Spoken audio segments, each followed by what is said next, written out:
Pertandingan dimaksudkan itu adalah hidup disaksikan oleh banyak orang.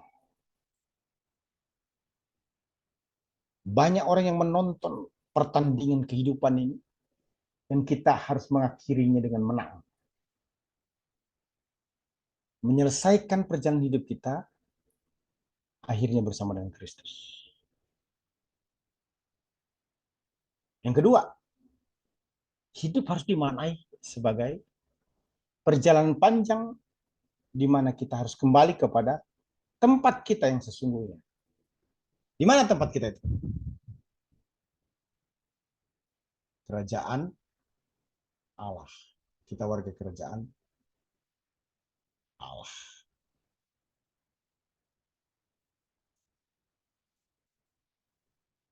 Ya, kita bicara sekarang manifestasi.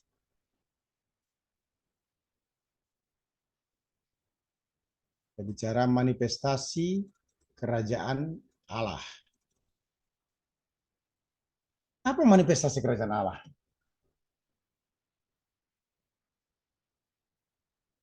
Keselamatan diberikan melalui Kristus.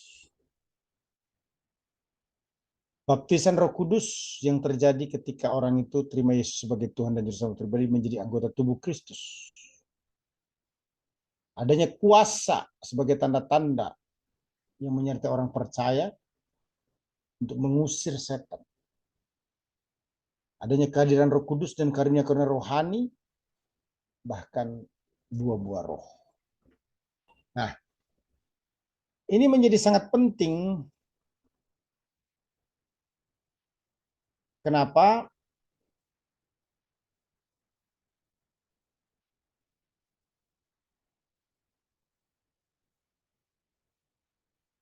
Karena kerajaan Allah itu hadir di dalam diri kita.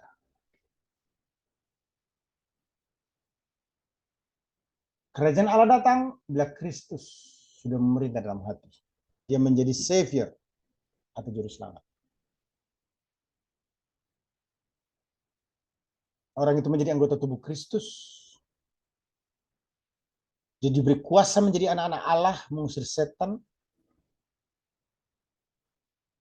Kristus mengendalikan, mengontrol hidupnya. Berbagai karunia-karunia ada dan buah roh terlihat di dalam diri orang tersebut. Itu manifestasi dari kerajaan Allah.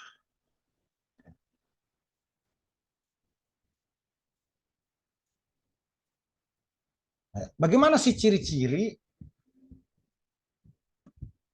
umat kerajaan Allah? Ya, menjadi anak-anak Allah, memiliki iman dan ketaatan, kepastian hidup kekal, berjalan dalam terang Allah, hidup dalam kebenaran, hidup oleh roh, penurut tunduk, jujur, kasih, murah hati, mewarisi kerajaan Allah. Nah, kira-kira kalau kita melihat diri kita masing-masing berkaca pada umat kerajaan ini, apakah kualifikasi atau syarat ciri khas dari anggota kerajaan Allah ini ada di dalam diri kita? Mungkin ada yang berkata tidak semuanya, Pak. Kalaupun ada semuanya tidak merata. Nilainya tidak grade E, grade A.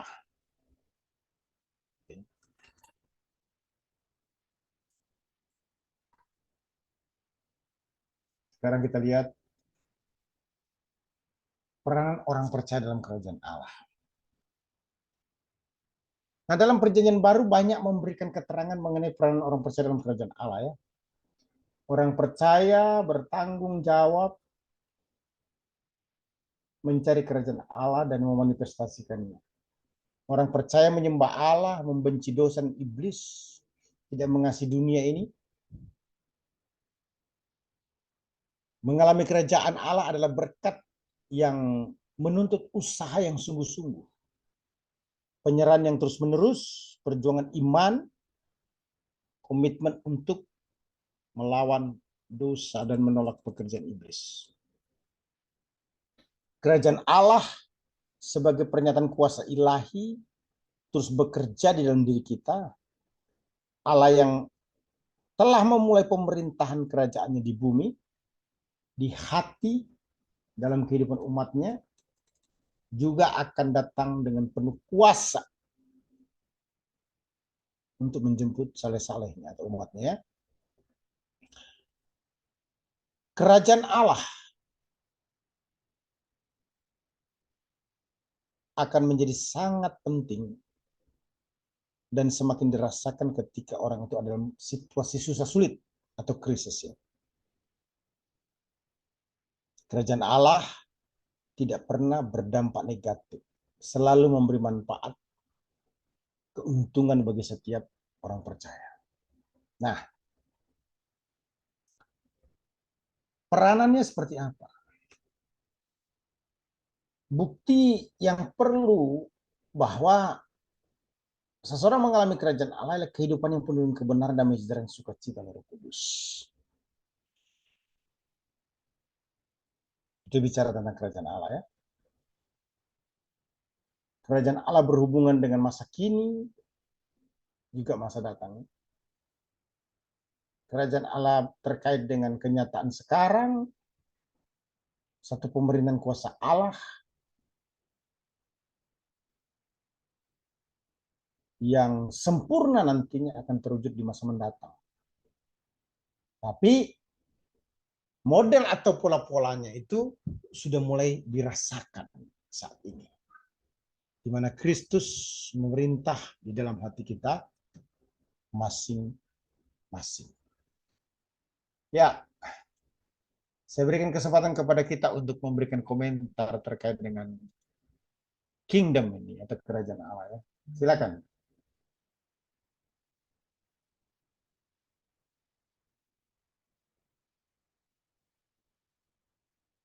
Silakan.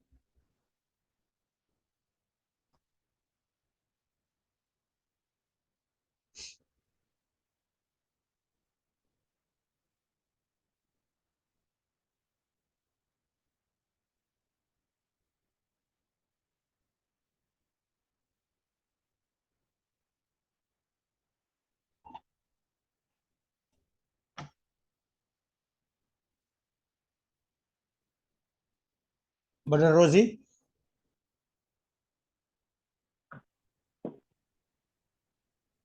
Ya, shalom Pastor, selamat malam. Ya. Bagaimana pelayanan kabarnya? Ya, puji Tuhan. Ya, semuanya baiklah. Baik ya. Berikan komentar tentang kingdom expansion ini. Dari apa yang Brother simak beberapa waktu ini. Silakan.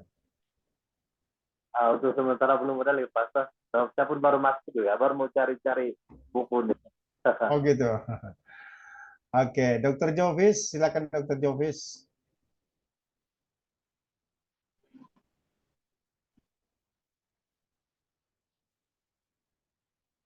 Silakan. Kingdom expansion. Shalom, dokter.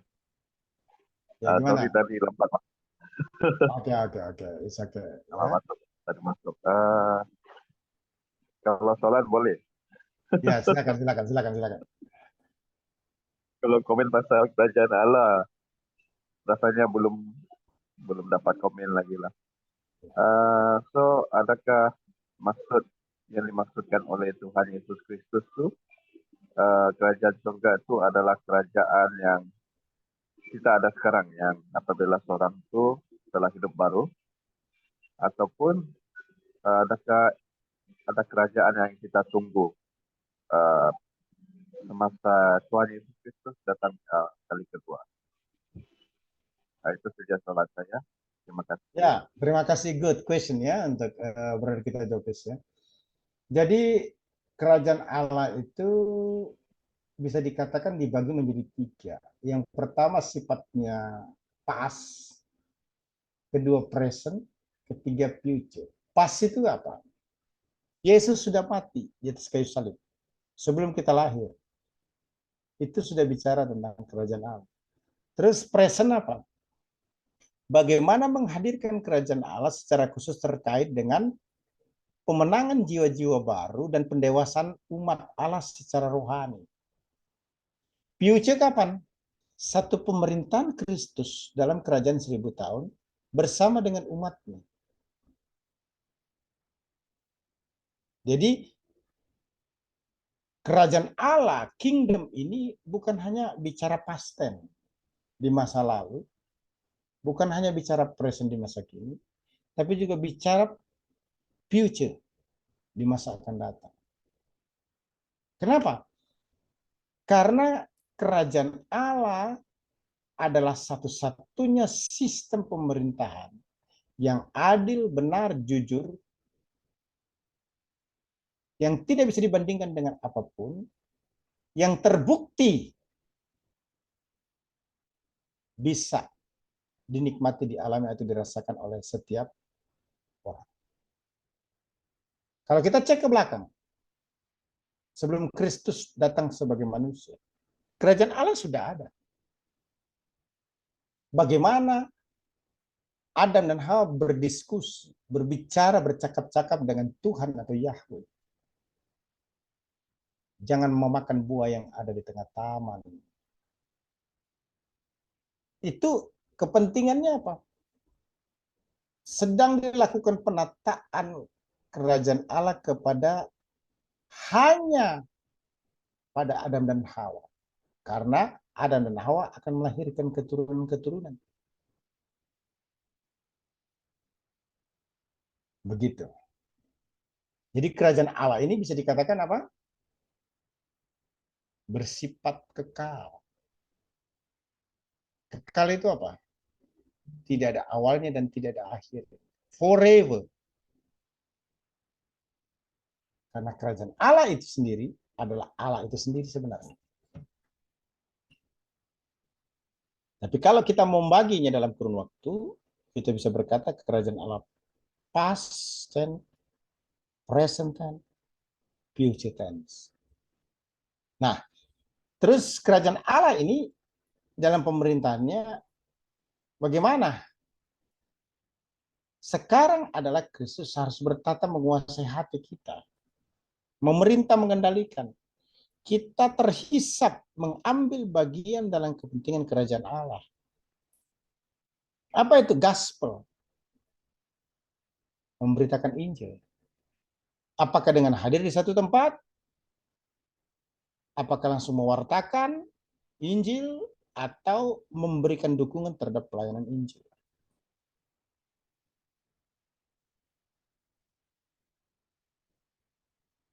Tetapi nanti di masa mendatang, Kristus sendiri akan datang untuk membuktikan satu pemerintahan kerajaan Allah di mana Kristus menjadi maharaja dan kita adalah raja-raja kecil yang akan memerintah dunia. Itu bicara tentang kerajaan Allah di masa akan datang. Ya, terima kasih Dr. Jobis. Ada soalan lain lagi teman-teman? Silakan kalau Dr. Jobis masih ada.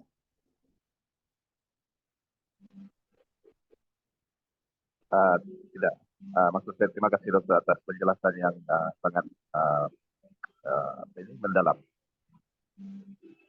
Ya, terima kasih. Terima kasih. Ya, silakan yang lain.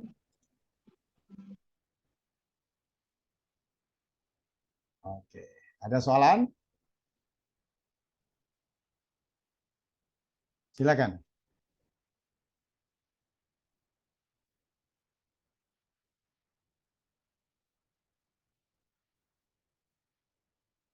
Oke.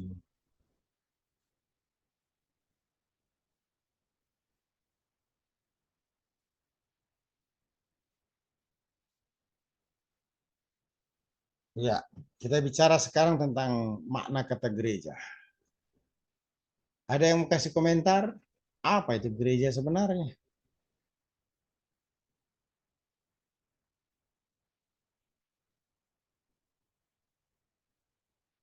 Silakan.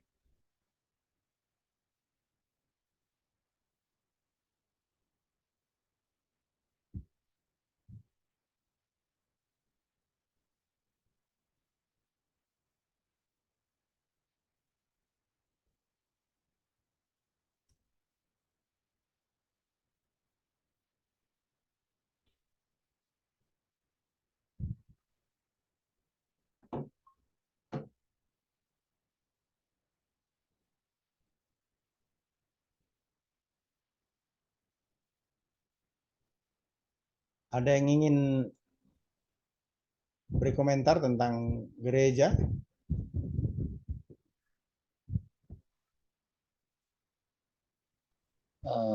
Orang-orang yang telah ditebus dari kegelapan kepada terangnya yang ajaib. Oh, Orang-orang good, yang telah percaya. good, good. Jadi eklesia ya. Yang lainnya silakan.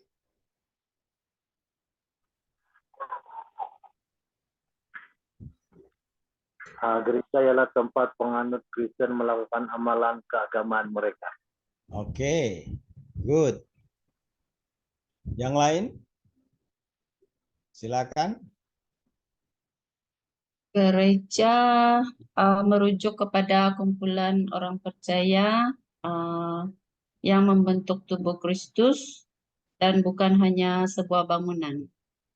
Boleh dipanggil dalam bahasa Yunani yaitu eklesia. Wah, good, good, good. Siapa lagi?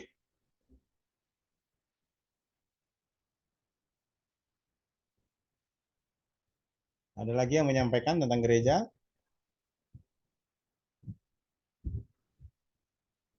Silakan.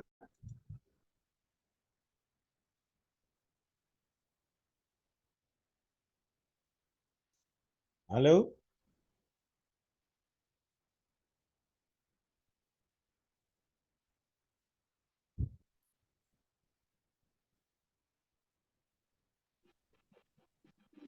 Baik. Istilah gereja dalam bahasa Inggris itu church. Church dalam Greek itu kuriakon atau kuriake, artinya milik atau kepunyaan Allah ya. Jadi gereja itu adalah umat Allah, dikuduskan, diurapi, dan harus mendengarkan hukum Allah, itu gereja ya.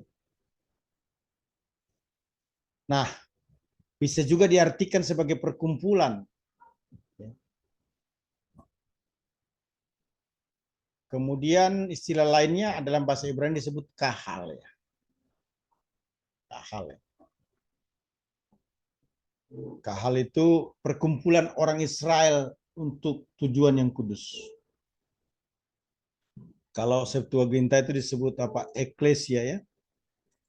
Eklesia artinya perhimpunan atau bisa diartikan juga pengertian politik dalam pengertian keagamaan ya.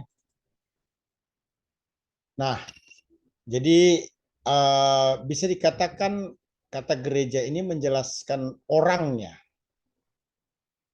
Tidak hanya menjelaskan, maksudnya tidak hanya menjelaskan orangnya, tapi juga bicara tentang apa? Pertemuannya. Itu eklesia ya. Nah, eklesia dalam perjanjian baru bisa berarti gereja atau jemaat ya. Jemaat segala abad, persekutuan orang percaya yang tidak kelihatan. Kira-kira begitulah ya. Di gereja itu yang kelihatan berarti gereja sebagai organisasi dengan jabatan-jabatannya. Nah, dalam ajaran Protestan, gereja yang benar adalah gereja yang memberitakan firman Allah. Gereja yang menyatakan Injil. Gereja yang melayani sakramen. Jadi istilah gereja dipakai dengan dua pengertian ya. Gereja secara universal dan gereja secara lokal. Nah, gereja secara universal adalah gereja yang terdiri dari semua orang yang lahir baru. Yang adalah tubuh Kristus ya. Gereja secara lokal menjelaskan tentang apa sekelompok orang percaya yang berkumpul di satu tempat ya.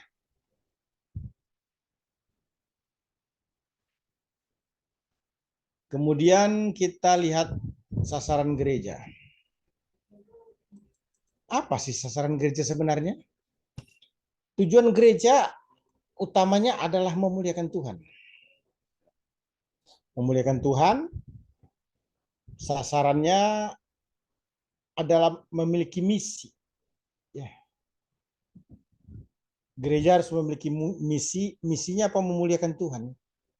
Menyucikan dirinya, menginjil, ya,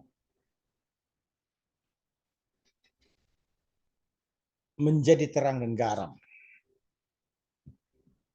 Bisa dikatakan secara umum sasaran gereja itu adalah sebenarnya tidak menobatkan dunia. Maksudnya apa? Dunia dalam arti yang tidak pernah dan tidak membuka diri untuk menerima Yesus. Jadi gereja itu menduduki tempat yang penuh dengan berkat dan hormat. Artinya mengajarkan dengan jelas bahwa gereja akan dipersatukan dengan Kristus. Gereja akan memerintah bersama Kristus. Dan gereja akan menjadi saksi yang mengabdi kepada Kristus. Itu gereja, ya.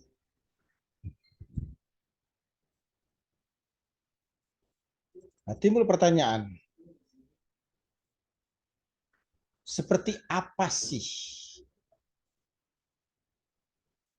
sifat gereja itu? Nah, gereja kan milik Kristus kan? Menyatakan sifat Allah kepada dunia ini. Nah, sifat Allah dalam gereja itu seperti apa? Yang pasti tidak memihak. Artinya Allah tidak melupakan manusia berdosa. Dia tidak hanya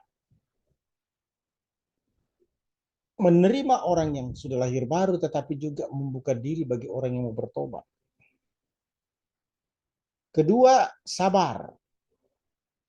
Kalau kita perhatikan di dalam Alkitab ada 7 gereja di Asia, ya, sebagai gereja yang tentu penekanannya adalah gereja yang sabar. Sabar dalam artian rooted di dalam Christ, berakar dalam Kristus.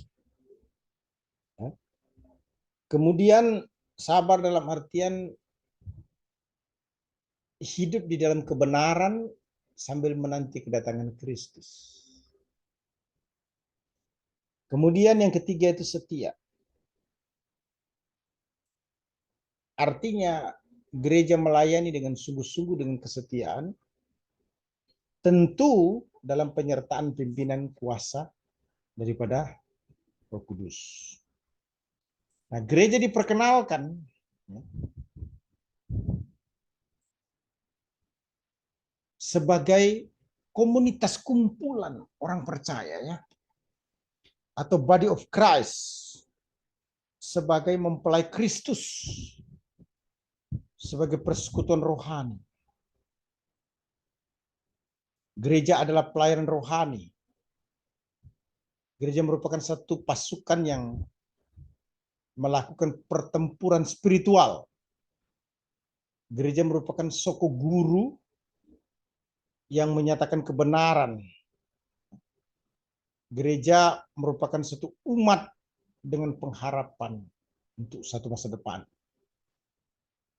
Gereja dalam bentuk kelihatan adalah tubuh Kristus. Dalam bentuk tidak kelihatan adalah keimanan kepada Allah yang satu, yang sama. Gereja sebagai umat Allah percaya dan berakar di gereja lokal masing-masing. Nah, ingat, gereja bukan kerajaan Allah, tapi gereja bagian daripada kerajaan Allah. Karena kerajaan Allah itu adalah pemerintahan Allah itu sendiri, yang di dalamnya gereja menjadi agen pembaharuan untuk melakukan kerajaan Allah.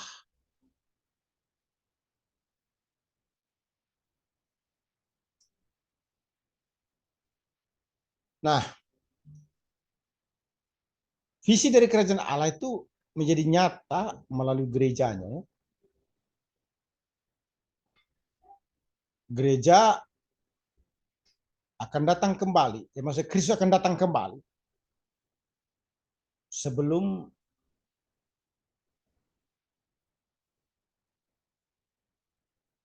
Maksud saya Kristus akan datang kembali untuk menjemput saleh-saleh.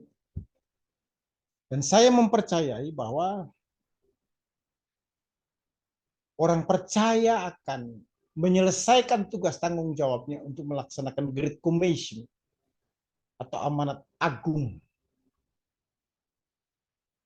Kalau saya ditanya, kenapa Kristus belum datang sampai saat ini? Apakah ada sesuatu yang sedang ditunggu? Maka saya menjawab, tidak ada lagi nubuatan atau sesuatu yang mesti ditunggu untuk kedatangan kehadiran kerajaan Allah. Kedatangan Kristus di bumi. Sebagai penguasa yang memerintah secara penuh. Pintu anugerah lah satu-satu jawabannya yang menyebabkan Kristus belum datang. Agar orang-orang di dunia ini mendapatkan kesempatan mengalami pengampunan dosa. Hanya itu. Tidak ada yang lain. Tanda-tanda sudah terpenuhi. Nubuatan-nubuatan bisa dikatakan semua sudah tergenapi. Jadi anugerahlah yang menjadi jawaban satu-satunya sehingga Kristus belum datang untuk menjemput kita sebagai saleh-saleh.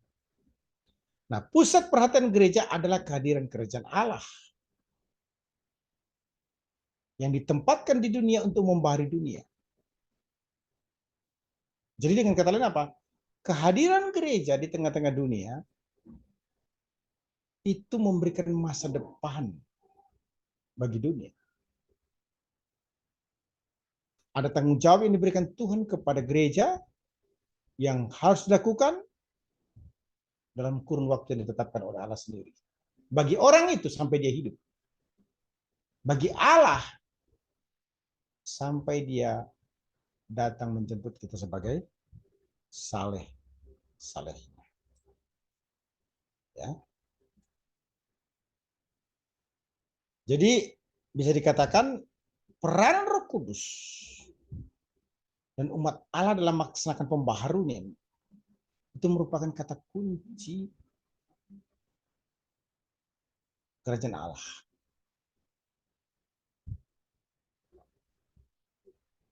Nah, kerajaan Allah yang intinya damai sejahtera, sukacita dan kebenaran, di mana Kristus akan memerintah dengan kuasa, dengan kebenaran, dengan kekudusan dan keadilan. Kristus menjadi kepala, memimpin umatnya, dan kita menjadi agen pembaharuan karena Roh Kudus yang bekerja dalam diri kita. Kita menjadi alat untuk memberitakan kerajaan Allah.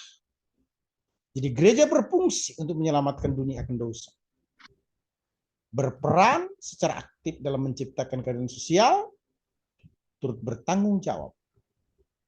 Bukan hanya bicara tentang melakukan mandat pembaharuan atau pertobatan, tapi juga membangun negeri atau bangsa di mana kita berada, ya. Mempersiapkan dunia untuk kedatangan Kristus. Nah, ini sebagai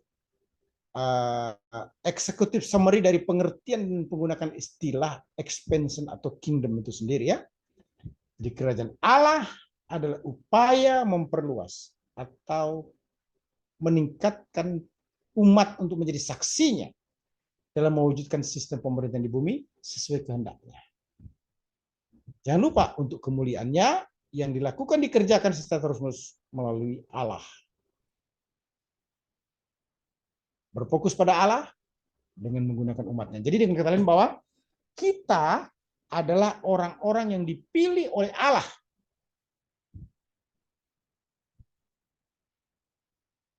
untuk menjadi saksinya, untuk menjadi terangnya, untuk menjadi garamnya,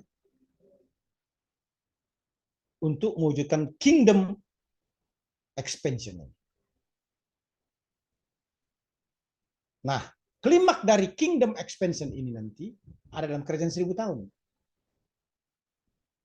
Tapi kita perlu memberi diri untuk menjadi media sarana, mempersiapkan terlibat dalam proyek kingdom expansion ini.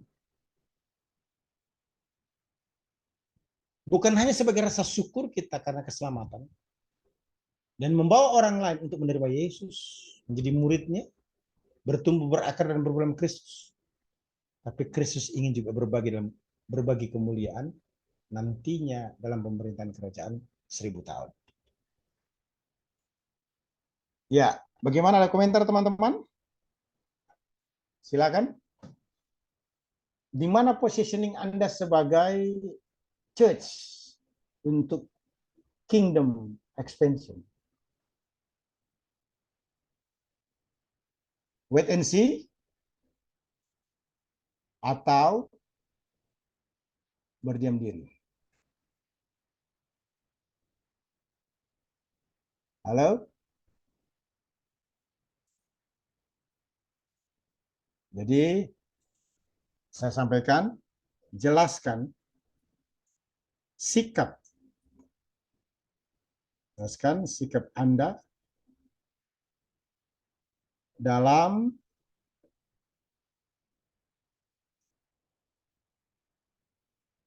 mewujudkan kingdom expansion ya.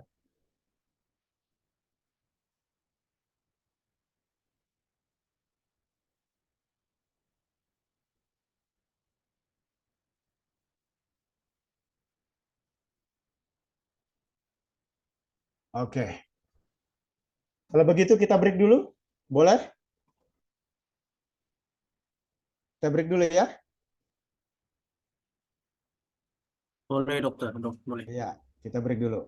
Silakan di break. Ya, halo. Ya, kita lanjutkan kembali. Silakan teman-teman memberikan jawaban seperti pertanyaan yang ada di kolom chat ya.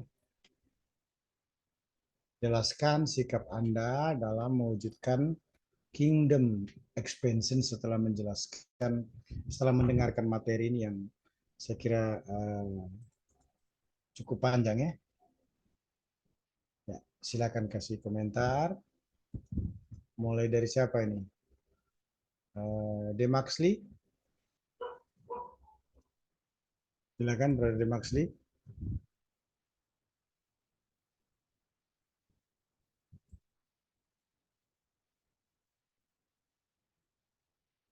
Ya. Halo? Ya, halo.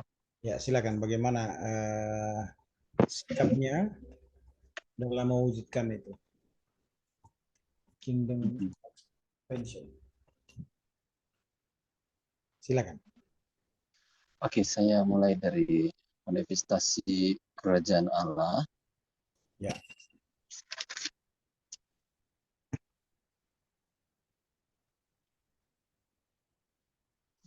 Ini bicara tentang keselamatan, baptis Roh Kudus, mujizat-mujizat, dan fungsi setan, karunia, dan buah roh. Ya, silakan.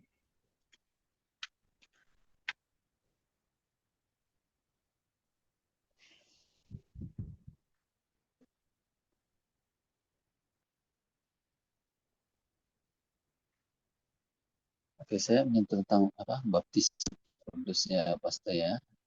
Ya. Ini kan salah satu topik yang bisa sering berlaku. Perbedaan-perbedaan pengajaran dan pendapat ini tentang baptisan Roh Kudus. Jadi menurut Pastor Titus bagaimana sebenarnya? Baik. Oke, langsung saya jawab aja ya. Bisa begitu? Boleh? Boleh. Ada pertanyaan lagi? Itu saja dulu. Ya. Baptisan Roh Kudus itu dipahami dua hal. bagi kelompok Pentakosta atau karismatik, baptisan Roh Kudus itu adalah second blessing. Berkat kedua, first blessing atau berkat pertamanya itu orang menerima Yesus sebagai Tuhan dan Juru Selamat pribadi. Second blessing-nya adalah baptisan Roh Kudus yang ditandai dalam konsep pemahaman Pentakosta atau karismatik itu adalah glossolalia atau bahasa roh ya. Saya kira itu sesuatu yang patut dipikirkan dengan baik. Yang kedua adalah pemahaman Protestan juga, tapi bukan kelompok karismatik atau Pentakosta. Baptisan Roh Kudus itu intinya, tujuannya adalah menjadikan setiap orang anggota tubuh Kristus. Karena baptisan itu sebenarnya intinya dipahami oleh kelompok ini sebagai tanda orang menjadi anggota atau member. Dalam hal ini adalah tubuh Kristus. Misalnya, oleh pendekatan, kenapa orang dibaptis Islam? Supaya dia menjadi anggota komunitas yang diakui secara sah dalam satu local church. Kalau Allah kan menerimanya apa adanya. Dengan hati orang percaya mengaku dengan mulut Yesus adalah Tuhan, maka orang itu diterima menjadi anak-anaknya. Kan begitu kan? Tapi kan kita tidak hanya berhadapan atau berurusan dengan Tuhan yang tidak kelihatan, tapi kita juga berurusan dengan Tuhan, dengan manusia yang kelihatan. Jadi betul baptisan maupun perjamuan kudus itu merupakan sakramen yang ditetapkan oleh Allah sendiri untuk dilakukan dan diteruskan sampai dia datang. Nah, di sisi yang lain, baptisan itu selain perintah yang jadi sakramen ataupun bagian daripada perjalanan iman yang harus dilakukan, maka baptisan itu juga secara eksternal menjadi petanda bahwa orang itu menjadi pengikut Kristus, bahkan menjadi anggota jemaat di local church, gitu. Nah, timbul pertanyaan, apakah baptisan roh pernah terjadi sebelum Yesus naik ke surga? Jawabannya tidak pernah. Nah, baptisan roh kapan itu terjadi? Pada peristiwa Pentakosta di Loten Yerusalem. Nah, kalau begitu, yang mana posisi kita harus pahami? Saya mencoba untuk mencari jalan tengah. Yang pertama adalah baptisan Roh Kudus bisa saja dipahami sebagai bukti bahwa orang itu menjadi anggota tubuh Kristus dengan mengaku Yesus Tuhan, percaya dalam hati bahwa Allah telah membangkitkan Kristus dari antara orang mati. Yang kedua, kalau dia harus diakui sebagai second blessing yang akan menjadi start awal bagi setiap orang percaya untuk mengalami revival, pembaharuan spiritual, perubahan yang radikal menjadi pengikut Kristus sejati, saya kira itu juga wajar atau normal. Sah-sah saja itu. Tidak ada yang salah dengan itu. Nah, namun doktrin ini juga tidak boleh dipaksakan kepada orang yang menolaknya. Karena satu-satunya doktrin yang tidak boleh berubah dan menjadi harga mati adalah Yesus satu-satunya juru selamat dan tidak ada yang lain.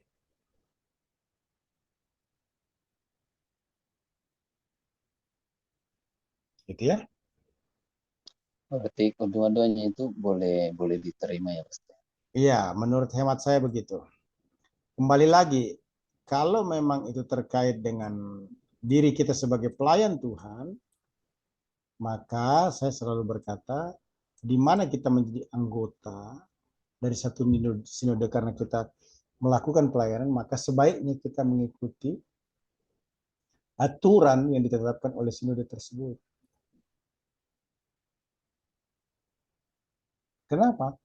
Karena ini adalah aturan ditetapkan di dunia di mana kita terhisap tergabung atau menjadi pejabat di organisasi tersebut. Gitu ya? Ya, silakan. Yang lain. Terima kasih ya, brother kita Demaksli. Iya. Saya lanjutkan. Ibu Rangai Baru. Apa sikap Ibu mewujudkan kingdom expansion ini? Coba dari sekian banyak pelajaran yang mana yang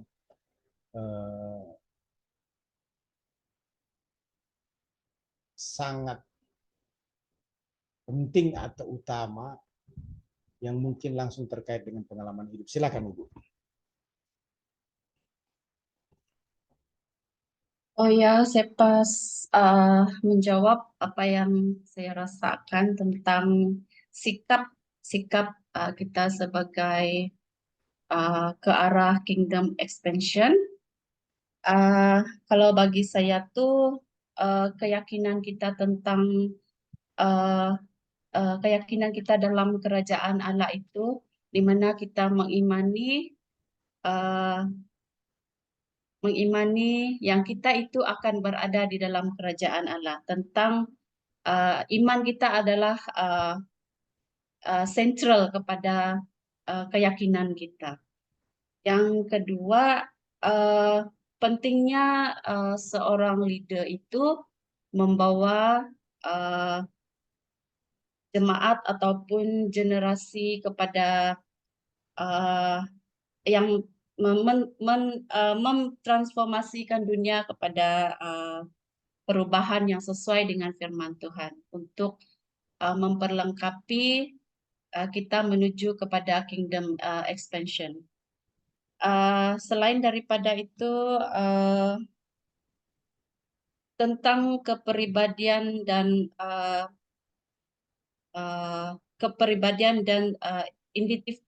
identify Kristus itu di dalam kehidupan kita. Contohnya, bagaimana kita mengimbangi spiritual dan menunjukkan juga mencerminkan yang Kristus itu ada di dalam kehidupan sehari-harian. Dan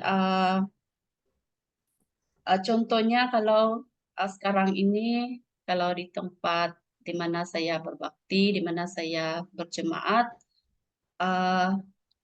untuk memperlengkapi kita menuju kepada kingdom expansion adalah melalui discipleship journey, di mana kita memuridkan jemaat-jemaat yang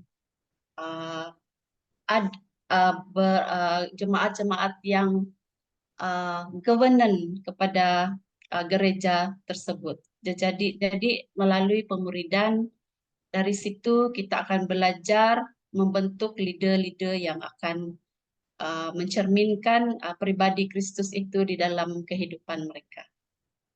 Itu yang saya paham, dokter, tentang menuju kepada kingdom. Mungkin ada banyak lagi tapi tidak tersampaikan. Oke, thank you, Ibu Rangai Baru. Oke. Selanjutnya,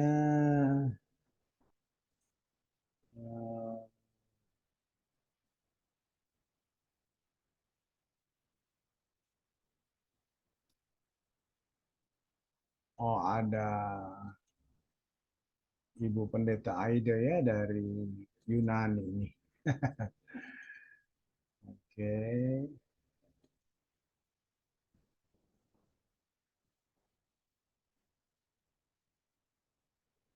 Yapnil Zilai. Silakan Yapnil Zilai.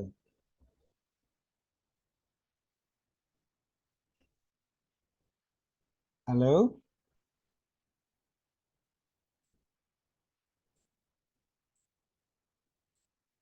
Halo? Yapnil?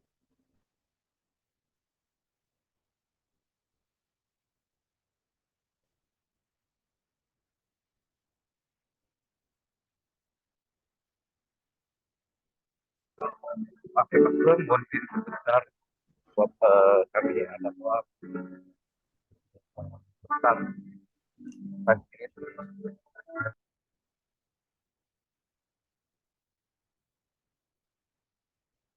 mungkin lagi.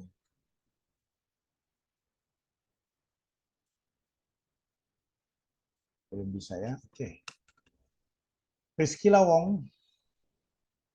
Halo Priscilla.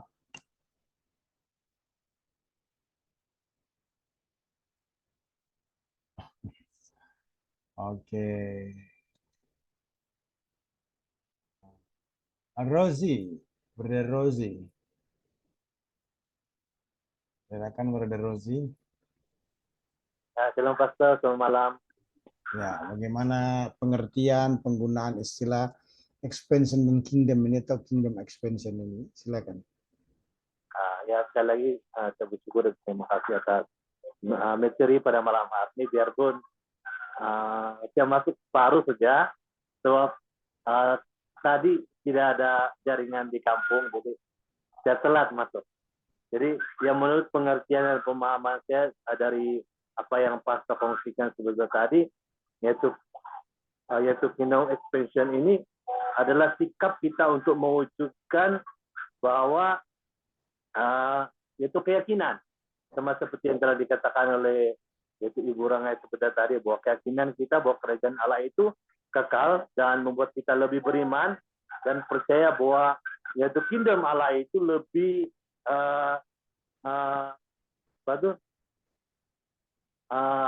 lebih tertuju dan terarah dalam perkembangan Injil. Dan juga yang kedua yaitu kingdom expansion juga dapat membentuk dan menguatkan para jemaat agar para jemaat dapat memahami dengan lebih mendalam lagi dalam kerajaan Allah, dalam dari segi pemahaman dan pengertian para jemaat. Apatah lagi para jemaat perlu didedahkan dan perlu diajar tentang pengenalan tentang Allah, tentang kerajaan alam tersebut. Jadi ya sama seperti teman-teman bahwa yaitu keyakinan saya pribadi yaitu dan pengertian saya adalah bahwa kerajaan Allah ini dapat membuat kita lebih beriman dan percaya bahwa yaitu kingdom Allah itu dapat menguatkan dan memperkembangkan yaitu Injil di setiap yaitu pribadi maupun di pelosok-pelosok pasar. Terima kasih Pastor. Itu dari saya. Oke. Yang lain silakan.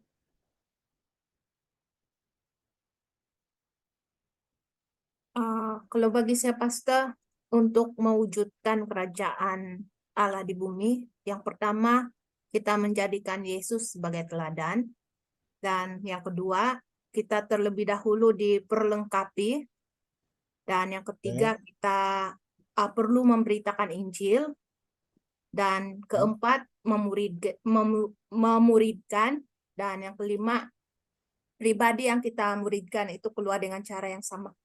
Itu dari saya Pastor. Thank you. Bagus ya, semakin ini ya, semakin terintegrasi pengetahuan kita ya. Baik. Silakan yang lain, sudah tadi Rozi, kemudian Wiley, Rame Baru, Bu Betrik, ya, kemudian Pastor, salam. ya silakan Wiley, silakan. Saya mau bertanya tentang di dalam Daniel 2. Oke. Tentang mimpi Nebukadnezar.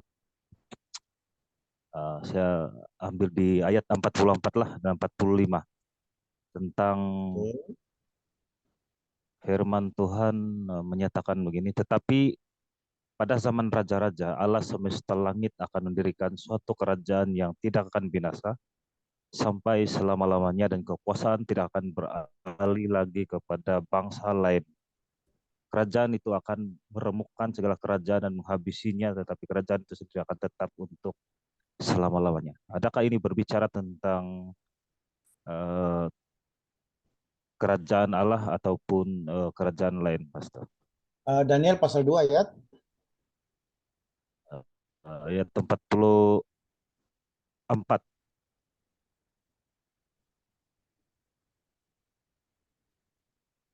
Iya. Coba nanti dilihat di ayat 45 lagi ya. Tepatnya seperti yang di Tuanku lihat bahwa tanpa perbuatan tangan manusia sebuah batu terungkit lepas dari gunung dan meremukkan besi tembaga tanah liat, perak dan emas itu. Allah yang maha besar dalam memberitahukan kepada Tuanku Raja apa yang akan terjadi di kemudian hari. Mimpi itu adalah benar dan maknanya dapat dipercayai. Oleh sujudlah Raja Nebukadnezar serta menyembah Daniel juga ditahan, mempersembahkan korban dan mohon kepadanya. Ayat 27, berkatalah Raja kepada Daniel, sesungguhnya Allah itu adalah Allah yang mengatasi segala Allah yang berkuasa dan segala raja dan yang menyingkapkan rahasia sebab engkau telah menyingkapkan rahasia itu. Jadi ini kan sebenarnya apa? Peristiwa yang sifatnya pasten ya, di masa lalu dalam pemerintahan raja di mana Daniel waktu itu menyampaikan nubuat ya. Ya, sangat terkait dengan Allah itu sendiri yang disampaikan oleh Wiley tadi ya. Sepakat. Ya. Namun teks ini perlu dikaji lagi secara historis ini bagaimana ceritanya sehingga implikasinya nanti tidak menjadi keliru atau menjadi salah ya. Ini kan bicara tentang apa? Babel. Ya. Bicara tentang Babel. Apakah Daniel 2 ini ada korelasinya untuk kehidupan di masa kini? Kalau ada itu perlu dilihat seperti apa pasnya. Karena di pasal 3 itu sudah bicara Raja Nebukadnezar membuat sebuah patung emas yang tingginya 40 hasta dan lebarnya. Tapi pada prinsipnya sangat terkait dengan sang ilahi ya. Itu kan yang ditanyakan. Bisa pertanyaan lebih spesifik lagi kira-kira? Prof. ini. Silakan. Itu saja Mas, belum ada lagi. Oh, oke. Terima kasih. Ya, kingdom expansion. Bagaimana? Shalom. Ya, Ibu Pendeta Aide silakan. Ada waktu nih rupanya. Jam berapa Puji nih di Tuhan. Yunan ini? Sekarang 2:30. Setengah pagi ya? Ya, 2:30 pagi. Sore. Sore ya, oke. Yang menjelang sore, iya. Sore. Silakan. Oke. Mohon maaf karena saya untuk materi awal tadi saya tidak belum sempat masuk. Dan berangkat dari pertanyaan untuk bagaimana kerajaan Allah itu kita bisa aplikasinya ya di zaman now. Ya, bagi saya pertama dasar untuk segala sesuatu adalah Alkitab atau firman Tuhan. Jadi pribadi itu sendiri atau kita lah yang harus yakin sepenuhnya tentang kerajaan Allah. Karena firman Tuhan di Yesaya 9 ayat 5, sebab seorang anak telah lahir untuk kita. Di akhir ayat tersebut ada Raja Damai. Jadi kita harus yakin sepenuhnya bahwa Sang Raja Damai itu ada pemerintah untuk segala kerajaan atau di seisi dunia ini. Kemudian di dalam di dalam Lukas pasal 19 ayat 38 dikatakan, diberkatilah dia yang datang sebagai raja dalam nama Tuhan, damai sejahtera di sorga dan kemuliaan di tempat yang maha tinggi. Nah, itu semua berunjuk pada Yesus Kristus yang adalah Raja Damai itu sendiri. Jadi bagaimana kita untuk dapat mengaplikasikan sehingga orang lain bisa percaya, pertama dari diri kita sendiri, kemudian kita tentu pertama mengimani dasarnya firman Tuhan, kemudian kita menghidupinya. Karena kalau cuma jadi dasar dan kita tidak menghidupinya, artinya dipraktikkan dalam kehidupan setiap hari, kita membuktikan bahwa dia adalah raja, sehingga apapun persoalan, karena dia adalah raja, dia berkuasa mengatur segala sesuatu dengan keyakinan iman kita, maka saya kira dengan mudah kita akan meyakinkan orang lain. Kira-kira seperti itu jawaban saya, singkat saja.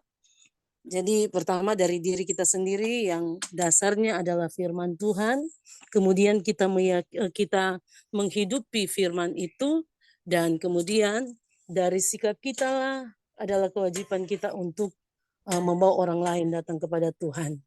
Terima kasih. Ya, terima kasih Ibu Pendeta Ide dari Nani ya.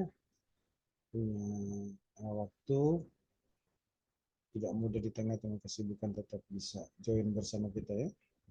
Dimulai dari diri sendiri, basicnya adalah Bible, kemudian diimplementasikan yang akan memberi high impact atau pengaruh yang luar biasa terhadap diri kita sendiri maupun lingkungan sekitar kita ya.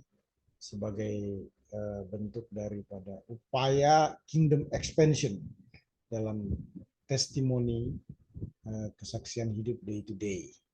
Ya, terima kasih. Masih ada lagi yang lain? Silakan. Bagaimana komentarnya Pak Pendeta Hendra? Silakan Pak Pendeta Hendra.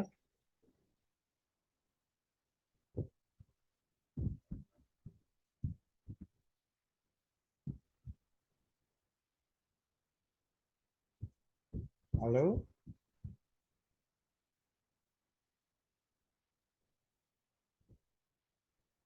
Oke, kita lanjutkan ya.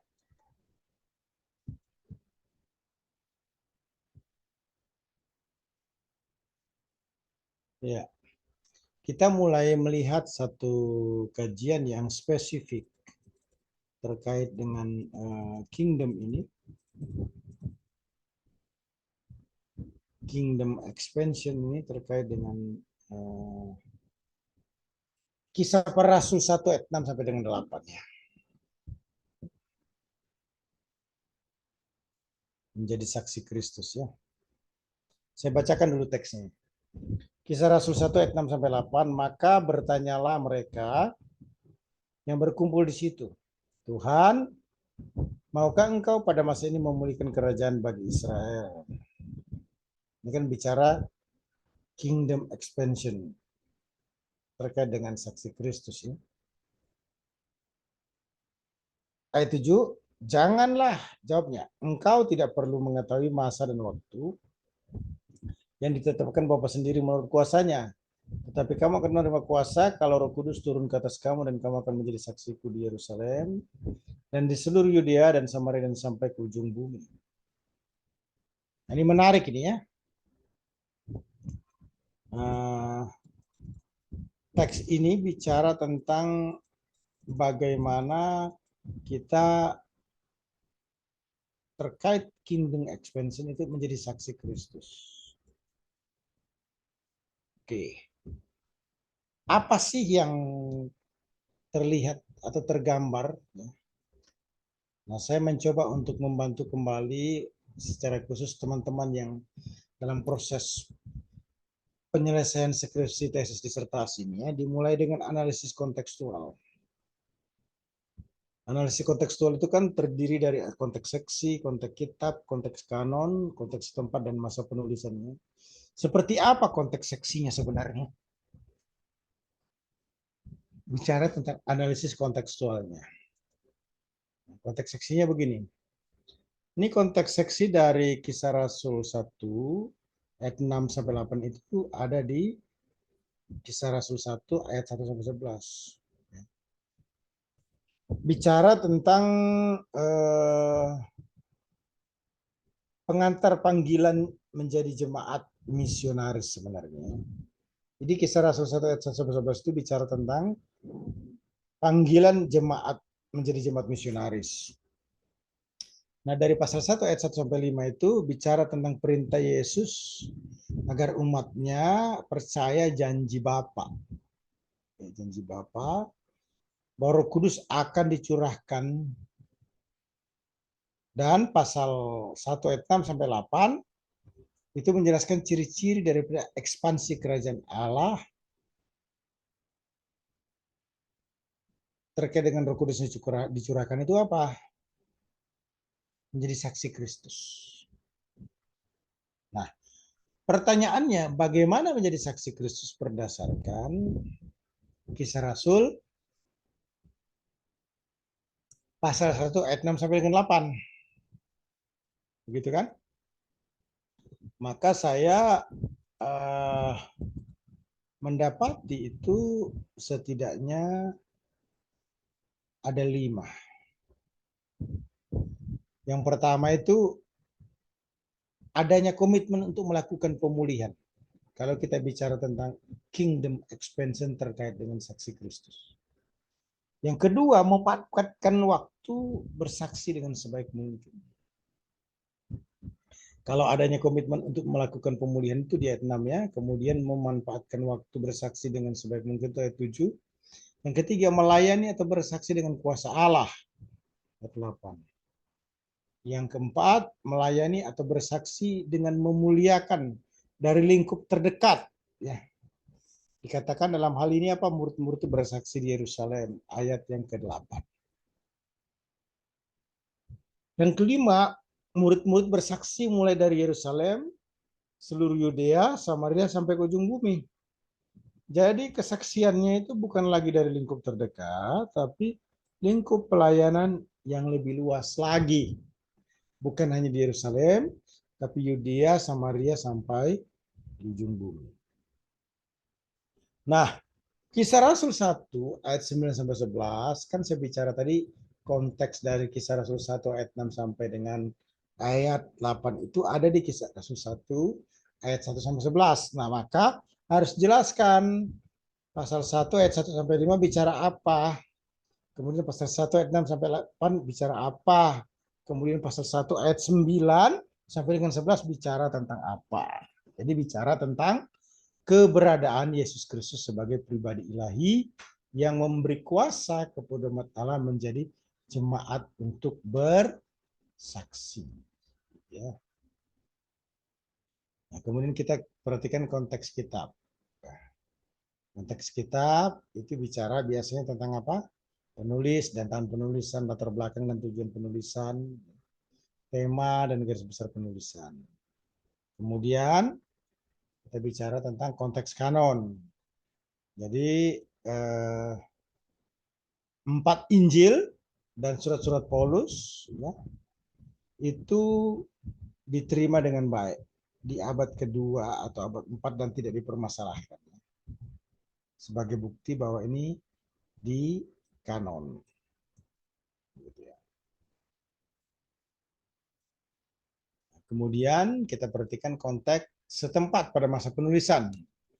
Nah, konteks setempat itu apa maksudnya? Tempat kitab Kisah Para Rasul ditulis. Dan tempat tinggal pembaca menerima kitab ini ya. Nah, diprediksikan Kisah Rasul itu ditulis oleh Lukas ketika masih ada dalam perjalanan bersama Rasul Paulus yang menjadi tahanan di Roma pada waktu itu ya. Nah, Lukas membantu Paulus dalam pelayanannya. Di sejarah kitab Kisah Para Rasul itu ditutup dengan Rasul Paulus yang memberitakan Injil dalam rumah yang disewanya sendiri ya. Nah, kitab Matius ini, kitab Kisah Rasul ini ditujukan kepada seorang yang bernama Theophilus pada masa kekuasaan Domitian pada tahun 81 sampai 96 Masehi. Ketika agama Kristen pada waktu itu mulai masuk di keluarga kaisar. Nah, gereja dalam Kisah Para Rasul itu mengalami pertumbuhan yang luar biasa. Namun di sisi lain juga mengalami tantangan. Nah, tantangan tersebut tidak menjadi penghambat iman, namun justru menjadikan jemaat mula-mula itu semakin berkembang. Bahasa sederhananya dijepit semakin melejit, dihambat semakin merambat. Nah, kehadiran agama Kristen pada masa penulisan kitab Kisah Para Rasul ini awalnya dianggap sebagai sekte dalam agama Yudaisme. Kenapa? Karena orang-orang Kristen mula-mula itu tidak diharuskan menyembah kepada kaisar.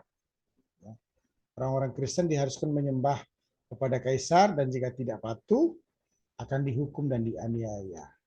Tapi jemaat mula-mula tidak melakukan itu. Jadi penganiayaan yang dialami jemaat mula-mula itu membuktikan bahwa jemaat tersebut hanya beriman kepada Yesus Kristus. Itu bicara tentang konteks setempatnya. Nah, kemudian kita mengecek analisis verbal. Biasalah ya, analisis verbal itu kan meliputi leksikal, gramatikal, dan historikal. Nah, jangan lupa ketika kata-kata daripada kata-kata yang dipergunakan untuk melakukan analisis verbal, baik secara leksikal, gramatikal, dan historikal itu harus mewakili nama indikator atau ciri-ciri. Gitu loh. Tidak boleh tidak. Tadi kan ada 5 indikator ya, atau ciri ya. Maka secara verbal juga leksikalnya, gramatikal, historikalnya itu harus mewakili atau terwakilkan dari nama ciri atau indikator tentang menjadi saksi Yesus Kristus. Contoh, istilah memulihkan. Kenapa kok pakai istilah memulihkan? Mau menekankan soal apa?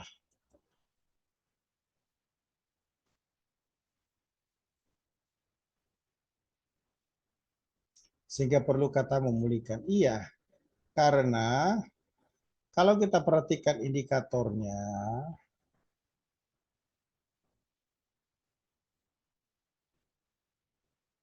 kan dijelaskan tadi di konteks seksi. Ada 5 ciri daripada saksi Yesus Kristus. Yang pertama adanya komitmen untuk melakukan pemulihan. Adanya komitmen untuk melakukan pemulihan. Nah itu dari mana kata itu? Praktis tergambar dari kata memulihkan. Gitu ya. Terus ditetapkan. Itu menggambarkan tentang apa? Memanfaatkan waktu bersaksi dengan sebaik mungkin. Ayat yang ke-7. Terus yang ketiga kuasa atau dunamin. Bagaimana penggambaran tentang istilah kuasa itu? Karena ayat 8 berkata melayani atau bersaksi dengan kuasa Allah. Jadi penggambaran tentang melayani bersaksi tentang kuasa Allah dan kuasa Allah itu pada ayat 8 itu kata yang mau dikaji secara verbal itu diwakilkan oleh kata kuasa.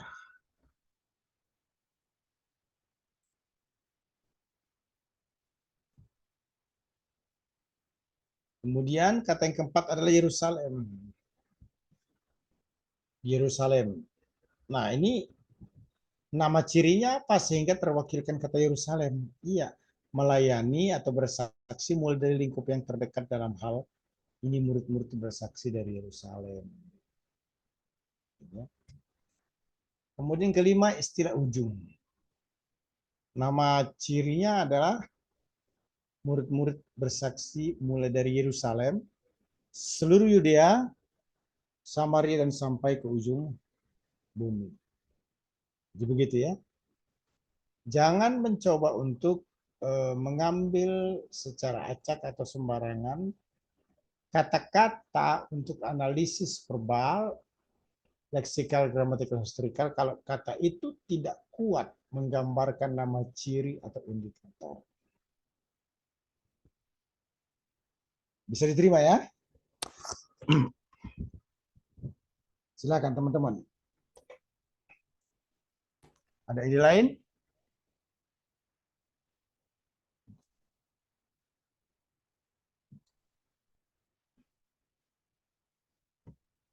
Apakah bisa diterima penggambaran tentang hal tersebut?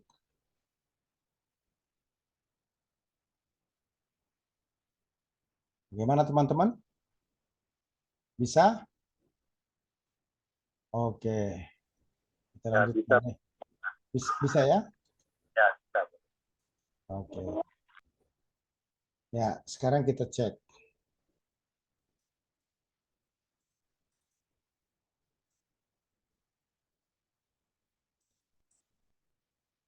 Istilah memulihkan ya. Istilah memulihkan itu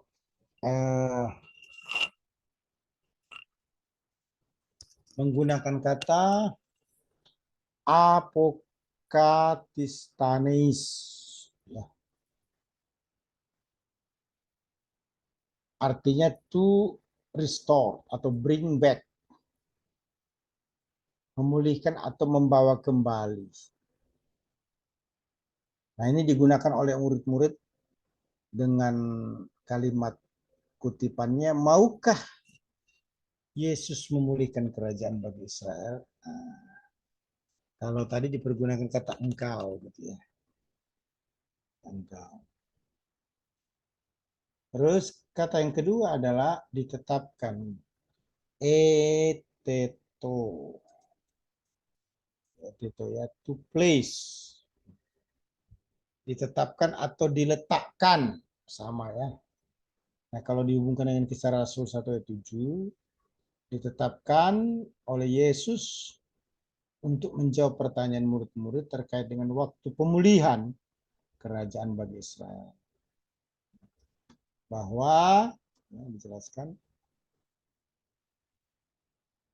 Bapa itu sendiri menetapkan waktu pemulihan tersebut menurut kuasanya.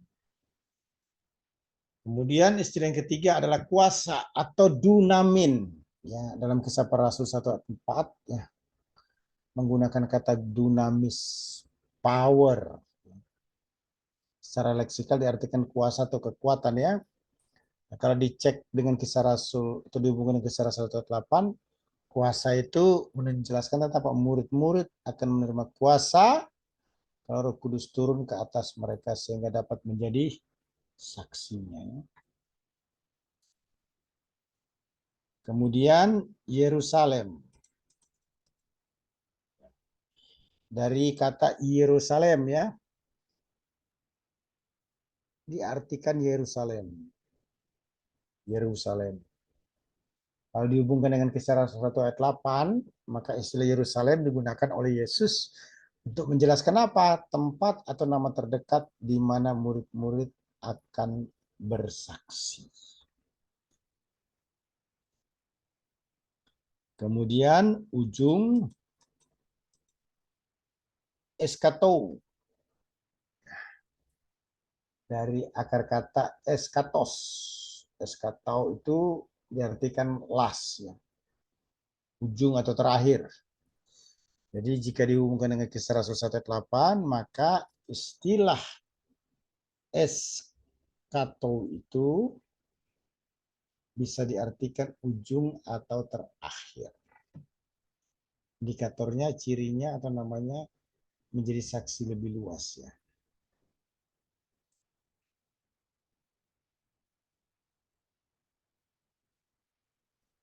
Baik, sekarang kita coba cek secara gramatikal. Memulihkan.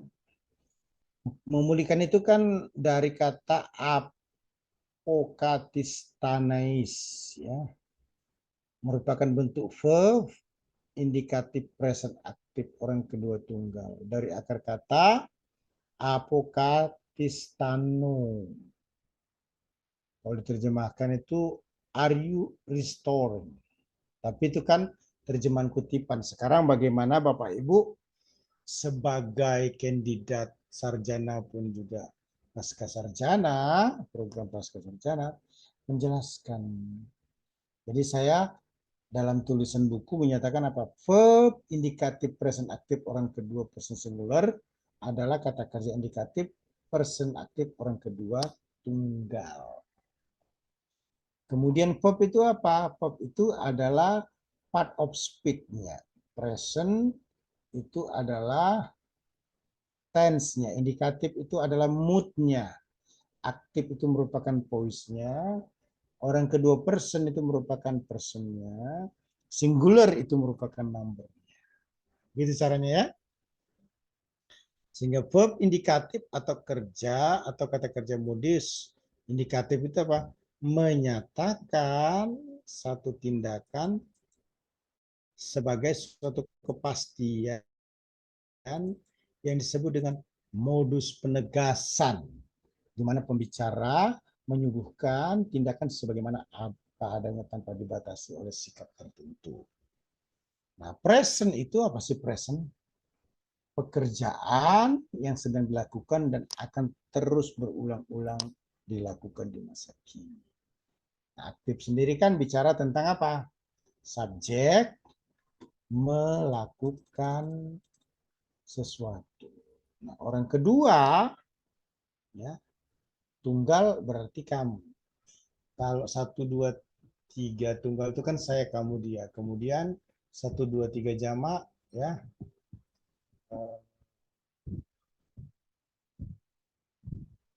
Kita, kami sekalian, mereka. Ya.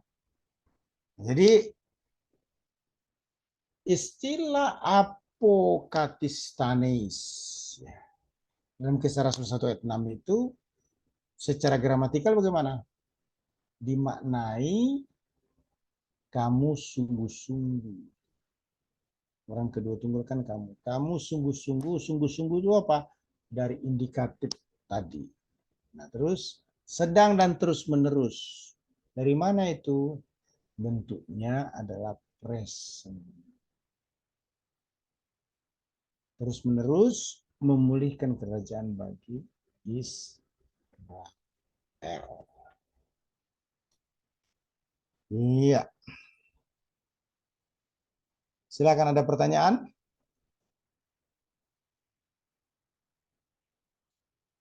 Teman-teman? Jadi yang dimaksudkan dengan istilah memulihkan atau apokadestanes ini, kalau dalam bahasa Indonesia secara gramatikal kan simpel aja. Artinya apa? Yang memulihkan. Nah, tapi setelah kita melakukan pengkajian, analisis verbal khususnya gramatikal ataupun tata bahasa, maka semestinya tidak hanya diterjemahkan